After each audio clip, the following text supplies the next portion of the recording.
Habang patuloy ang Bagyong Julian sa pagsalanta sa iba't ibang panig ng rehiyon Cordillera, hindi alintana ng mga kapulisan ng Sablan Municipal Police Station ang malakas na hangin at ulan upang magbigay ng tulong at matiyak ang kaligtasan ng lahat ng residente.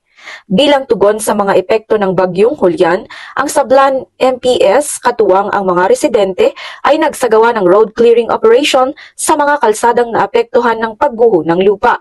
Matagumpay nilang naibalik ang daloy ng trapiko noong ika-30 ng Setyembre taong kasalukuyan. Hinimok ang komunidad na manatiling mapagmatsyag at mag-ingat at agad humingi ng tulong sa mga kinauukulan kung kinakailangan upang masiguro ang kanilang kaligtasan.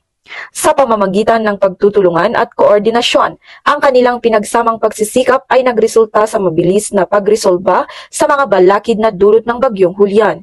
Ang kanilang dedikasyon sa sinumpaang tungkulin ay binibigyang diin ang kahalagahan ng pakikipagtulungan sa pagpapanatili ng pampublikong kaligtasan at kaayusan anumang oras at pagkakataon tungo sa mas ligtas na bagong Pilipinas.